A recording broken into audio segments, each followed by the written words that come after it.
Baik pemirsa Duta Televisi, kami kembali hadir menyapa Anda dalam program The Talk Show Jaksa Menyapa, masih dalam topik waspada Merkuri. Bagaimana peran kejaksaan dalam penegakan hukumnya?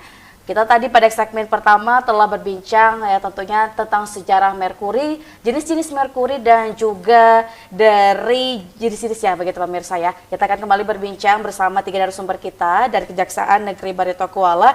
Kita membersami Mas Ihsan terlebih dahulu ya. Baik, Mbak. Mas Ihsan, nanti kita akan berbincang tentang dampak kerugian dari Merkuri ini. Silakan Mas Ihsan. Baik, berbicara tentang dampak Merkuri tersebut, tadi kita kembali flashback sebentar Mbak. Ada jenis-jenisnya kan, elementer, terus non-organik dan organik tersebut. Jadi dari elementer tadi pun juga sudah dijelaskan Mbak, bahwa yang sifatnya memang masih mentah sebenarnya. Merkuri yang masih mentah.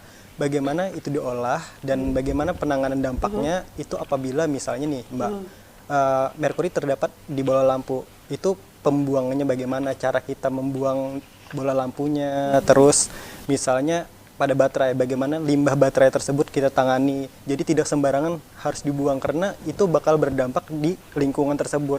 Apabila pecah, dia menguap, akhirnya masuk menjadi udara dan terhirup oleh kita.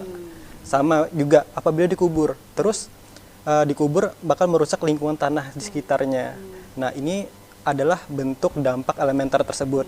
Terus dampak anorganik. Anorganik dampaknya seperti apa sih? Yang tadi bisa disebutkan dia ada percampuran dengan kimia lain, jadi itu bakal bisa dibuat menjadi krim pemutih wajah. Akhirnya dampaknya apa? Dampaknya menjadi, memang benar dampak awalnya terlihat glowing, terlihat putih, Instan ya, Mas Ihsan ya? cepat kan. Biasanya orang butuh perawatan 1 sampai 2 tahun bakal biar bisa jadi glowing, tapi dengan Merkuri tersebut dia bakal bisa 1 sampai 3 bulan udah ada hasilnya Mbak. Tetapi jangan salah pikir, itulah yang menjadikan penyebab kanker kulit, terus paru-paru, karena dia sifat Merkuri tersebut meresap ke dalam kulit Mbak. Nah itulah yang berbahayanya dampaknya. Serta juga dampak dari organik. Nah ini adalah hal yang paling sangat luar biasa dan sangat beracun Mbak. Pernah ada kasus di mana itu kita di negeri seberang, yaitu Jepang, namanya Desa Minamata. Di sana ada kasus di mana sebuah pabrik yang membuang limbah secara sengaja. Dia tidak memikirkan dampaknya apa terjadi. Akhirnya limbah baterai, Mbak, limbah baterai yang mengandung merkuri tadi itu masuk ke laut atau teluk Minamata sendiri. Akhirnya apa? Warga-warga sekitar, basicnya kan Jepang nelayan ya karena di pinggiran teluk kan. Akhirnya mereka mengonsumsi hasil makanan dari nelayan tersebut. Itu lebih dari 1.700 orang meninggal dunia dan 2.000 orang itu kena penyakit merkuri. Dampaknya yang luar biasanya lagi apa Mbak? Masyarakat di sana itu mengalami kelumpuhan, terus gangguan otak, dan generasi kedepannya siapa? Anak-anak yang dalam kandungan mereka itu terkena langsung Mbak, walaupun tidak memakan hasil merkuri tersebut. Bahkan hewan-hewan di sekitar pun itu banyak yang meninggal gara-gara memakan ikan-ikan yang hasil dari nelayan tersebut. Inilah dampak yang sangat luar biasa dari merkuri. Walaupun berbeda jenis, tetapi tetap ketika limbah dan hasil merkuri tersebut tidak ditangani dengan tepat, dampaknya sangat luar biasa bagi lingkungan dan bagi masyarakat yang ada di sekitar. Serta juga ini sudah diatur dari pemerintah bahwa merkuri mengandung B3, bahan berbahaya dan beracun. Sangat luar biasa sekali kan? Baik Mas Ihsan. Dampaknya. Dan juga tidak langsung terdampak gitu ya Mas Ihsan, Iya. karena bukan langsung dari merkuri tetapi dari limbahnya itu ya. Benar sekali. Berarti apalagi dari langsung merkurinya ya, lebih Apalagi berbahaya langsung berbahaya lagi ya. Wah, sampai seluruh orang yang ada di desa itu mungkin kita Mas Ihsan ya pada meninggal begitu Meninggal ya. benar sekali Mbak. Berbahaya sekali ya Pak Mahardika ya. Betul begitu sekali. ya. Oke. Dan juga seperti kita ketahui Mas Ihsan, Mbak Baik. Bani dan Pak Mahardika, banyak sekali penyebaran kosmetik yang ilegal mengandung zat-zat berbahaya merkuri. Itu dari Kejaksaan sendiri bagaimana sih Pak menanganinya untuk penyebaran dari kosmetik ilegal ini Pak? Oke, baik, terima kasih. Jadi dasar hukum kami mengapa kok bisa ikut dalam salah satunya melakukan pengawasan maupun tentang peredaran kosmetik itu salah satunya tuh ada di Kepres ini Perpres ya, Perpres nomor 21 tahun 2019 itu tentang rencana aksi nasional pengurangan dan penghapusan merkuri. Kemudian diikuti juga dengan peraturan Menteri LHK lain, peraturan Menteri Kesehatan dan lainnya. Nah, kemudian dibentuklah satu tim yang dimana di peran kejaksaan di situ salah satunya adalah berupa juga melakukan pengawasan dan juga pengawasan terhadap peredaran terhadap salah satunya kosmetik ilegal tadi. Kan banyak gitu. Kita ada pengawasan peredaran, kemudian pengawasan terhadap pengawasan dan penertiban juga, penertibannya juga. Tapi kami di sini tidak bisa berdiri sendiri karena kami hanya sebagai support saja. Yang leading sektornya tentunya adalah teman-teman dari pihak kepolisian, begitu. Nah, kemudian apa sih perannya kembali kok bisa kejaksaan ada berfungsi selain daripada melakukan pengawasan dan penertiban terhadap baik itu Airaksa, kan tadi sudah dijelaskan ada kosmetik ilegal yang mengandung merkuri, kemudian ada juga Airaksa kan. Airaksa ini nanti biasanya digunakan untuk memisahkan emas, logam-logam emas dengan logam lainnya menggunakan merkuri tersebut. Nah, apa sih ini perannya kami? Ya, tentunya kami ada di kewenangan kami yaitu melakukan penuntutan. Penuntutan terhadap perkara-perkara mengenai kosmetik ilegal dan lain sebagainya. Contohnya salah satunya adalah yang terbaru di tahun 2025 ini, mungkin ya salah satu yang saya angkat aja ya Mbak ya. Itu ada di daerah Sulawesi sana, di Makassar ya kalau tidak salah. Itu tentang skincare.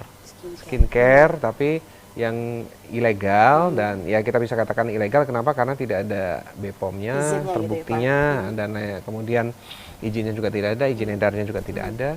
Dan di situ terbukti juga setelah dilakukan dilakukan pemeriksaan dalam suatu laboratorium. Nah, itu terbukti ada merkurinya, kandungan merkurinya. Nah, seperti itu. Nah, itulah dari teman-teman kepolisian kemudian melimpahkan ke kejaksaan, dan kejaksaan melakukan penuntutan di situ. Nah, undang-undang apa yang dipakai?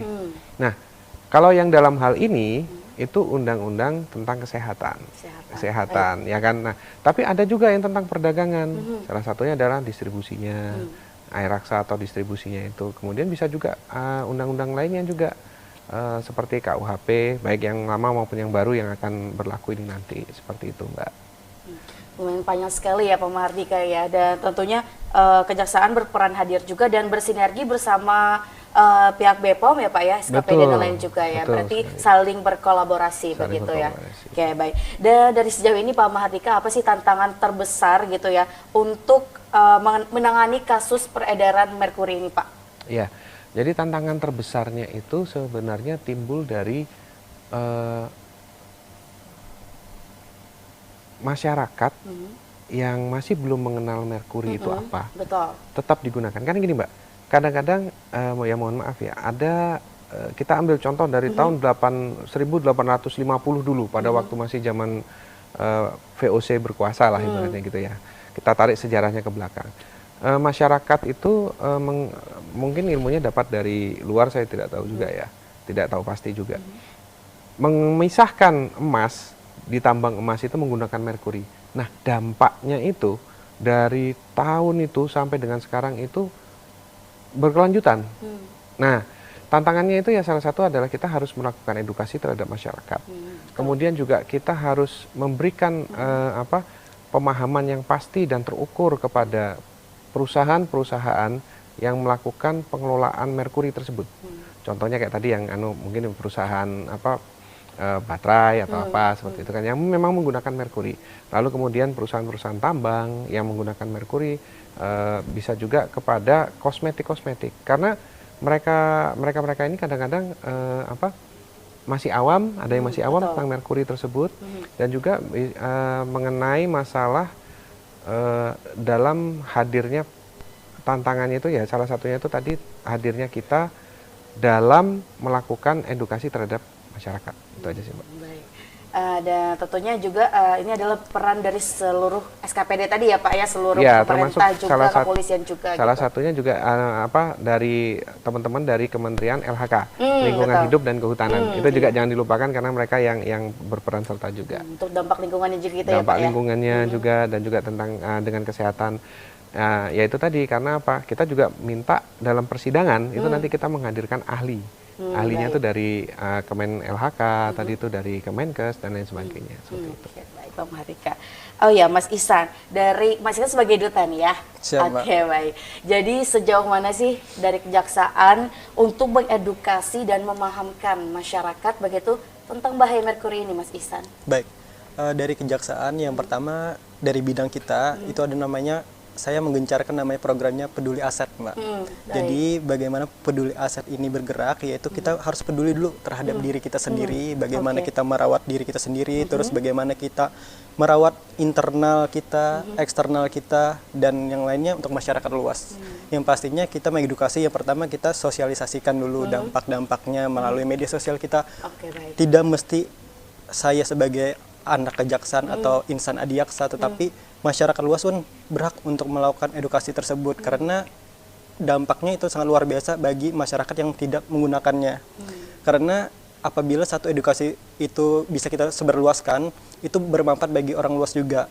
Contohnya misalnya ada yang tidak tahu bahaya merkuri dan menggunakannya, akhirnya dia sudah terkena, akhirnya mensosialisasikannya di TikTok atau di YouTube yang lainnya.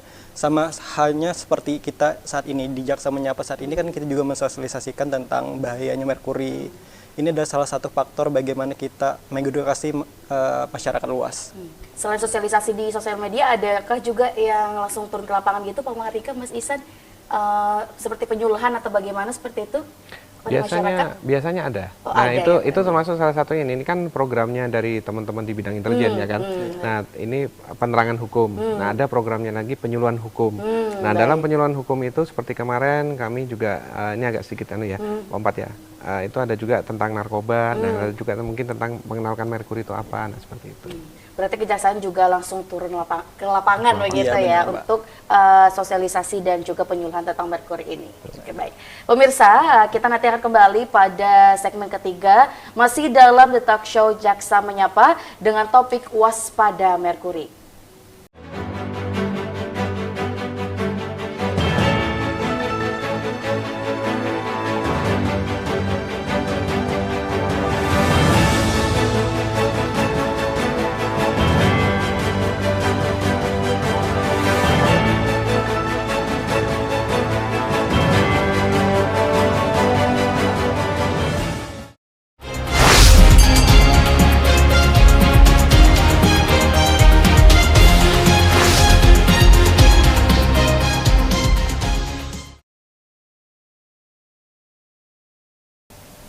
Baik pemirsa Duta Televisi, kami kembali menyapa Anda dalam program The Talk Show Jaksa Menyapa bersama Kejaksaan Negeri Barito Kuala.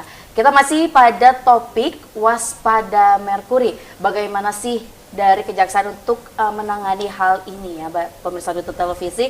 Kita masih bersama 3 orang narasumber kita pada hari ini. Masih ingat pemirsa ya, ada Pak Mahardika, Mas Ihsan dan juga Mbak Bani pada sore hari ini masih menemani kita. Dan kita telah tentunya membahas dan berbincang tentang sejarah tadi ya, tentang pencegahannya belum ya Mbak Bani ya, pencegahannya belum, jurisdiksinya juga sudah ada dan juga untuk merkuri ini dari sangat berbahaya begitu pemirsa. Kita akan beralih ke Mbak Bani ya. Mbak Bani, dari SOP ya, SOP merkuri ini dan juga rekomendasi, bagaimana sih itu Mbak Bani maksudnya ya? Untuk SOP mungkin SOP penanganan merkuri sitaan ya Mbak ya. Untuk yang langkah awalnya sih identifikasi sih. Identifikasinya ada 2 tahap juga, identifikasi awal sama identifikasi lanjutan. Untuk identifikasi awal sendiri itu dilakukan oleh pihak kepolisian.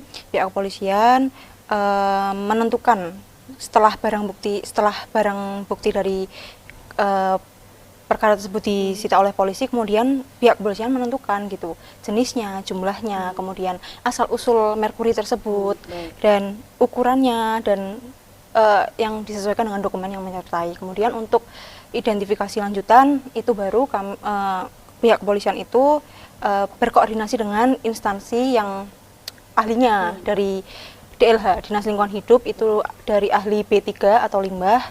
Itu mereka nanti ahli limbahnya itu memverifikasi dan memvalidasi merkuri tersebut, bentuknya, jenisnya, dan asal-usulnya juga apakah memerlukan perlakuan khusus atau bagaimana. Kemudian SOP yang kedua itu pengamanan. Pengamanan juga ada perlakuan, kemudian pengawalan dan penjagaan dari kejaksaan dan kepolisian, kemudian pengemasan, dan yang pasti penyegelan. Jadi harus dikemas repacking dan overpacking, karena kan merkuri kalau terkena kulit secara langsung akan petugas yang menangani juga harus menggunakan APD seperti masker dan sarung tangan latex seperti itu kan, karena sangat berbahaya. Kemudian penyegelan setelah dikemas lalu diberikan segel bahwa ini dangerous, barang yang berbahaya. Kemudian pengangkutan dari TKP untuk menuju ke tempat selanjutnya. Pengangkutannya dilakukan oleh kejaksaan yang pasti sesuai dengan SOP yang berlaku. Kemudian setelah pengangkutan ada penyimpanan, disimpan sesuai dengan SOP yang berlaku, diberi label barang bukti. Kemudian setelah itu dilakukan pengajuan ke laboratorium, dan sudah pasti berkoordinasi dengan pihak terkait seperti DLH. Itu tadi sih diuji laboratorium, kemudian nanti DLH merekomendasikan laboratorium yang terverifikasi kepada kejaksaan seperti itu. Kemudian penitipannya bisa melalui rubasan kejaksaan, kemudian bisa dititipkan ke badan usaha yang bidangnya itu dalam pengolahan limbah B3 gitu. Jadi khusus mengelola limbah B3. Terus yang terakhir adalah pemusnahan. Seperti itu. Berarti dari langkah-langkah yang panjang itu dari awal gitu main panjang ya Pak Mahardika ya, untuk langkah-langkah dari SOP merkuri ini ya Mbak ya. Dan nanti juga kita beralih pada perlakuan barang bukti ini ya Mas Ihsan ya. Boleh dijelaskan Mas Ihsan untuk perlakuan barang buktinya seperti apa? Baik, jadi kita itu memiliki namanya Pedoman JA nomor 7 tahun 2025 di bab 5 tentang pengelolaan dan cara klasifikasi tentang benda, barang bukti maupun sitaan dan yang lainnya. Jadi ini juga kita harus tahu dulu merkuri ini bentuknya seperti apa. Tadi kan sudah dijelaskan oleh sebelum-sebelumnya bahwa merkuri bentuknya cair, berarti bentuk klasifikasinya adalah benda cair.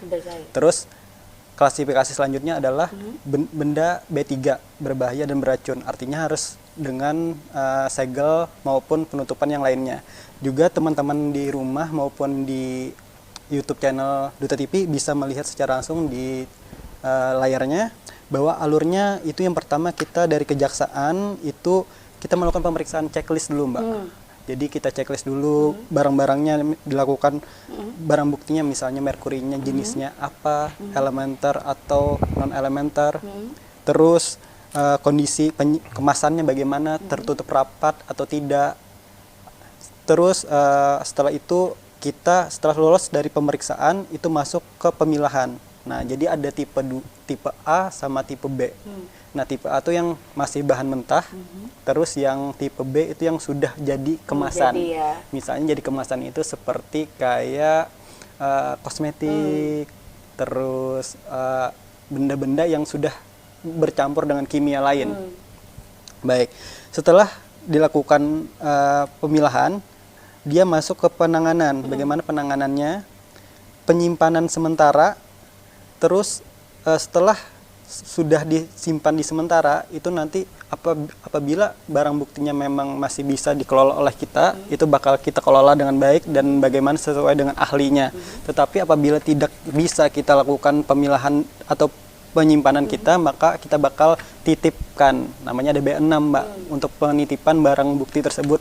Karena barang bukti tersebut ini harus kita jaga, tidak bisa disebarluaskan dan atau tidak bisa bocor atau yang lainnya, karena ini bakal sampai selesai di penyelesaian, nanti ada penuntutan dan yang lainnya bakal digunakan terus. Takutnya ini bakal mengganggu. Dia setelah itu ada kita serahkan ke penyimpanan akhir atau diekspor, dan juga ada fasilitas pengelolaan limbah B3. Itu di Kementerian Lingkungan Hidup. Terus ada juga tahap pemilahan, bisa disaksikan juga oleh teman-teman semua. Di situ barang bukti sitaan bermerkuri tipe A. Nah, ini adalah jenis merkuri yang masih mentah. Terus ada barang bukti sitaan bermerkuri tipe B, yaitu benda yang sudah jadi. Nah, ini adalah tahap pemilahan. tahap penanganannya nanti ada selanjutnya, yaitu pengemasan ulang, repackaging atau pengemasan ganda overpackaging. Di situ petugasnya ada melakukan pengisian, pengecekan dan melakukan penyegelan karena dia bahannya berbahaya kan, takutnya bocor atau apa, jadi harus tim ahli yang melakukannya. Jadi tim kejaksaan juga bakal ikut serta juga dan menyaksikan, tetapi dia dibantu oleh tim ahli tersebut karena takutnya kita yang tidak biasa memegang hal seperti ini, takutnya kita terdampak juga. Daripada kita menularkan, lebih baik yang memang ahlinya tersebut. Setelah itu baru kita melakukan pelabelan. Setelah pelabelan ini biasanya dilakukan label barang bukti dari kejaksaan, terus ada gambar tengkorak bahwa itu berbahaya, terus ada peringatan jangan mendekat terlalu dekat atau apa. Nah, terus yang ini ada di situ ada tong. Artinya tong itu bahan-bahan yang masih mentah dilakukan penyimpanan di dalam situ, dilapisi beberapa lapis. Tongnya bakal ada lapisan-lapisan yang tertentu, bakal kedap, Mbak. Jadi tidak bakal bocor atau terhirup udara. Setelah itu baru tahap penyimpanan sementaranya.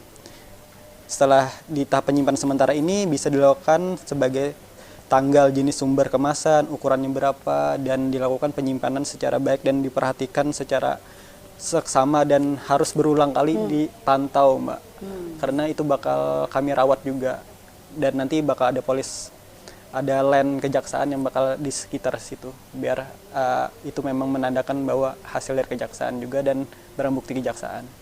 Berarti itu disimpan tapi tidak dimusnahkan gitu ya Mas Ihsan? Nanti kita menunggu dulu hasil dari PN. Nanti hasil dari PN itu bakal dimusnahkan atau dikembalikan ke negara atau dirampas negara, nanti tergantung oleh PN tersebut. Berarti bersinergi bersama gitu ya Mas Iya, Ihsan ya? baik. Oke, baik. Dari alur penanganan barang buktinya lumayan banyak sekali, ada 8 tadi Mas Ihsan ya? Benar sekali. Dan juga ada tahap penanganan, juga tahap pemilahannya juga. Benar. Ya.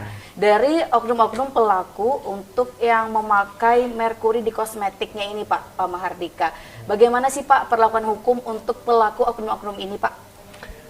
Yang pasti pertama kita jelas-jelas melakukan edukasi bahwa ini loh kepada masyarakat nih ya, bahwa ini loh merkuri ini berbahaya banget Mbak, berbahaya banget.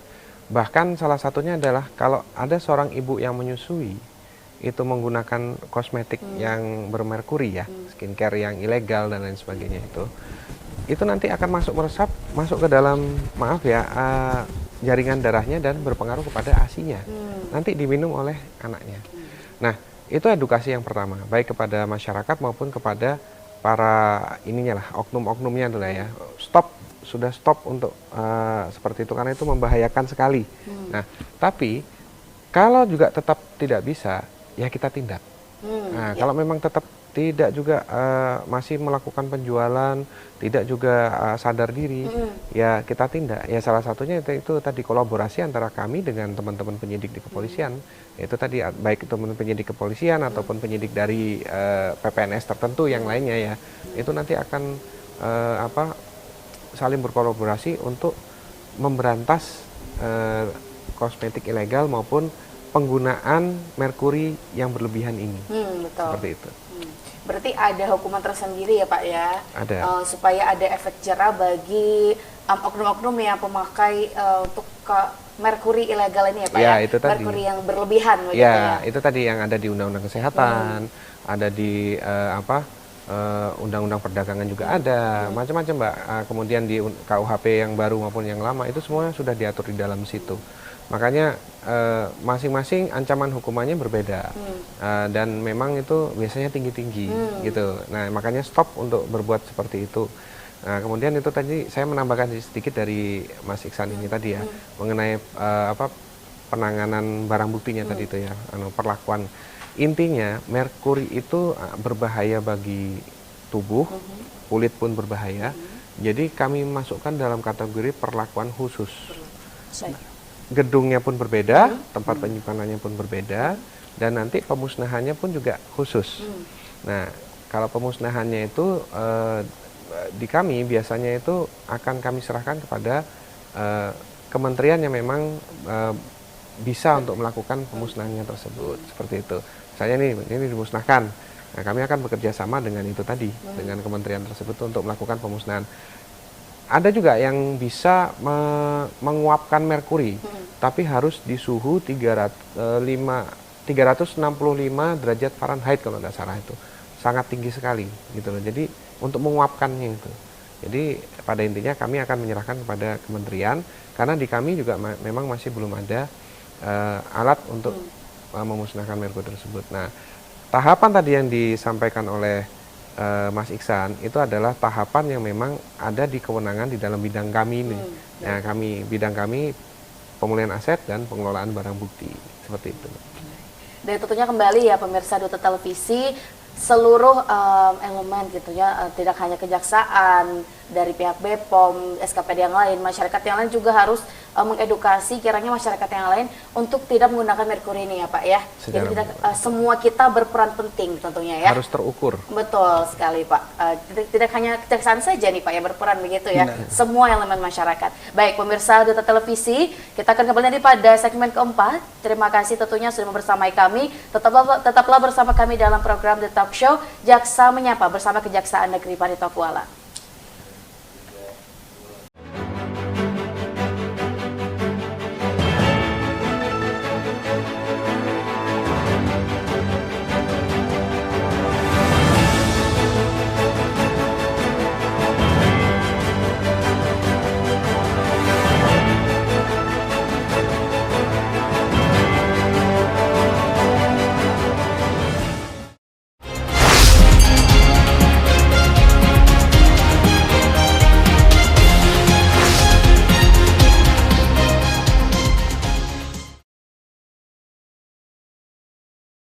Baik pemirsa Duta Televisi, kami kembali hadir menyapa Anda dalam program The Talk Show Jaksa Menyapa bersama Kejaksaan Negeri Paritokuala pada segmen 4 ini. Masih pada topik waspada merkuri, bagaimana penanganan peran kejaksaan dalam penegakan hukumnya. Kita masih bersama dengan narasumber kita pada sore hari, ada Pak Mahardika, Mas Ihsan dan juga Mbak Bani. Kita akan berbincang bersama Mbak Bani terlebih dahulu tentang pencegahan dari merkuri ini dan juga kalian closing statementnya Mbak Bani, silakan. Baik, mungkin sedikit pencegahan dari saya sebagai seorang perempuan, seorang wanita untuk bisa mengedukasi teman-teman cewek di luar sana. Untuk kita kan sudah tahu gitu betapa bahayanya penggunaan merkuri yang berlebih ini pada tubuh kita dan juga untuk lingkungan, ya kan? Ayo kita sebagai perempuan, kalau misal beli skincare nih, kita lihat dulu nih udah ada izin BPOM-nya atau belum. Biasanya kan ada gitu ya, ingredients-nya juga. Biasanya kan di skincare ada barcode-nya tuh. Kita kan bisa scan itu terdaftar atau enggak di BPOM gitu-gitu kan. Kemudian karena kita sudah tahu itu berbahaya, ayo mulai dari sekarang, karena kesehatan kita dan masa depan bumi itu ditentukan dari pilihan kita saat ini. Seperti itu sih. Dari pencegahannya sendiri Mbak Bani, dari kita sesama teman begitu ya. Jadi tidak hanya kejaksaan saja. Gimana dari kasus yang Mbak Bani pernah temui, paling banyak masyarakat itu bandelnya karena apa tuh Mbak? Misalnya masih sudah kita tegur nih ya, tapi masih memakai merkuri itu. Biasanya gimana tuh Mbak Bani? Karena kan biasanya kok cewek ya Mbak ya sama perempuan itu biasanya skincare-nya dia menjanjikan proses yang instan, cepet gitu kan, jadinya ya gitu sih. Kita udah tahu efek jangka panjangnya tapi tetap terus dipakai karena ya itu menimbulkan efek jangka pendek yang terlihat sangat bagus gitu kan, jadinya tapi dampaknya jadinya kurang nggak jerah ya. Betul. Oke, baik. Kita beralih kepada Pak Mahardika. Baik, Pak Mahardika gimana juga berikan pesan untuk pemirsa Duta Televisi yang menonton kita pada sore hari ini, juga selain closing statementnya Pak Mahardika, silakan. Closing statement kepada para pengguna merkuri di luar sana, Anda sudah tahu mengenai apa dampaknya kepada manusia, dan Anda juga sudah tahu apa hukumannya kepada Anda apabila menggunakan hal tersebut secara ilegal, maka segera hentikan. Kemudian untuk yang pengguna merkuri, stop, sayangi diri Anda. Ada lagi Bu Mardika? Cukup. Oh, cukup ya. Intinya dari peran kejaksaan sudah membersamai, mengedukasi begitu ya tentang merkuri. Jadi lebih ke kesadaran diri masing-masing masyarakat begitu ya. Ya. Karena sudah kita sama-sama edukasi tentang bahayanya merkuri ini, pemirsa Duta Televisi. Kita kembali bersama Mas Ihsan. Silakan Baik. Mas Ihsan. Baik, pesan saya untuk masyarakat di luar sana, ini adalah tugas kita, tugas insan adiaksa yang memberikan segala yang kami bisa dari segi hukum, keterangan dampak maupun kerugian-kerugian yang diakibatkan tentang merkuri.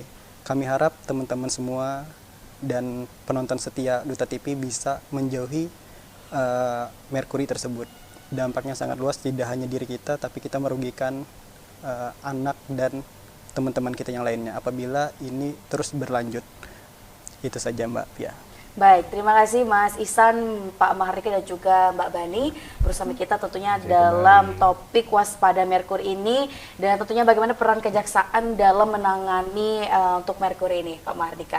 Dan tentunya pemirsa televisi, kita kembali tentunya mengingat waspada berbahayanya merkuri ini, dan juga tentunya meningkatkan kesadaran diri kita masing-masing tentang bahaya dari merkuri ini. Tentunya bukan hanya berdampak bagi diri kita sendiri, tetapi bagi lingkungan, bagi orang sekitar. Karena sangat merugikan sekali bagi seluruh elemen tentunya yang ada di bumi kita ini. Buat pemirsa yang kiranya ya sekarang menjadi pemakai merkuri ini, Pak Mahardika, semoga bisa menyadarkan dirinya masing-masing begitu tentang bahayanya merkuri ini. Terima kasih pemirsa Duta Televisi membersamai kami dalam program The Talk Show Jaksa Menyapa bersama Kejaksaan Negeri Barito Kuala. Terima kasih Pak Mahardika. Sama-sama, Terima kasih Mas Ihsan, Terima kasih. Mbak Bani ya. Terima kasih. Sehat selalu, semoga bisa berjumpa kembali dengan kesempatan ya. Kita tentunya sangat sekali ya mengedukasi masyarakat ya tentunya tentang seluruh hal-hal apalagi terlebih untuk merkuri ini ya. Betul. Baik pemirsa Duta Televisi, terima kasih atas kebersamaannya. Saya Feizati, sampai jumpa, selamat sore. Wassalamualaikum warahmatullahi wabarakatuh.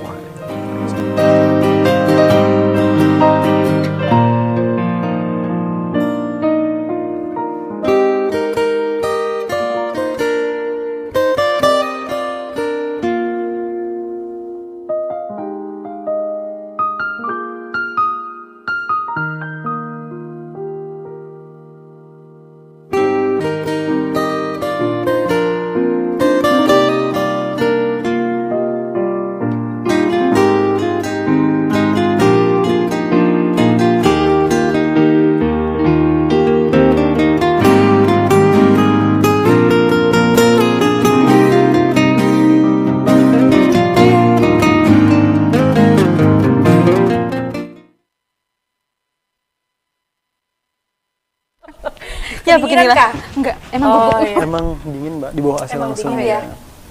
Ya, ketagihan kan nanti lagi toh. Ya Allah Pak. Terima kasih.